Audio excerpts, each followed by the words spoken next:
Did you know about the Elven Architect?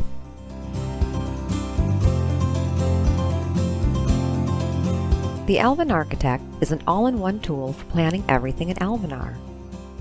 It's a city planner where you can replicate any building scenario for your city, a battle simulator where you can simulate one-on-one battles and see how your fighters will perform. It's a knowledge point calculator where you can check to see how many coins or goods you will need to gather a specific number of knowledge points needed to finish that next research or task. It's a list of every building at every level, including all regular, premium, and event culture buildings, and every ancient wonder with its effects for every level. Use the filter buttons to find precisely what you're looking for. For example, if you'd like to check the benefits of an ancient wonder, filter to that, select the one you'd like, and see the benefits for each level. It's also a list of every unit at every level and their battle statistics.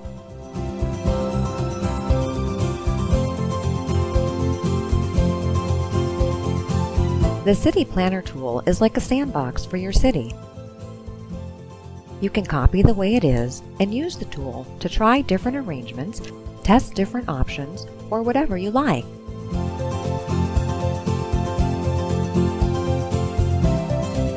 First, pick the race of the city to be sure the buildings will be the correct size, orientation, and values. Once in the planner, all of your controls for using it are along the bottom of the screen. Here on the left, we have the building tools. Here on the right, we have the application tools. First, we'll start with the settings. Use the settings to set preferences such as the zoom level, the display options, and the rotation of the buildings. It can be tricky to use at first because the architect board is a square, but your city is more like a diamond. The default setting treats the top of the architect like this edge of your city. If the default rotation is hard for you to read, try the opposite,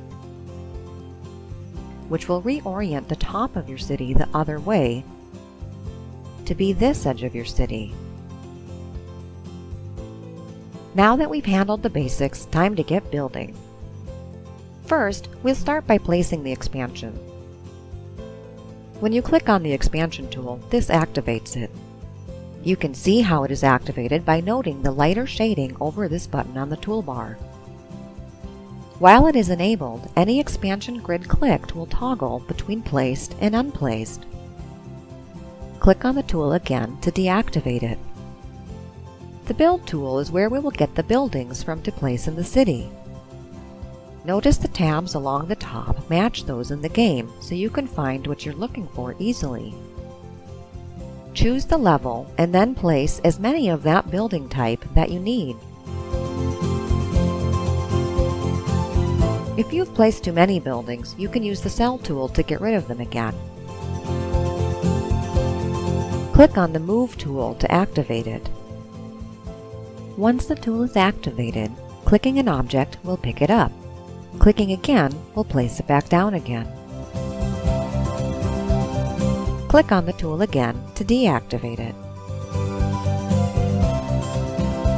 Finally is the Reports tool.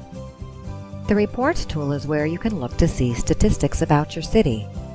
You can check here to make sure your plan has enough population and culture and to see how many ranking points it would be worth. Many players like to share their architect cities to show off or to ask for advice from other players on their layout or strategy. Here's how you can save your city after you've built it.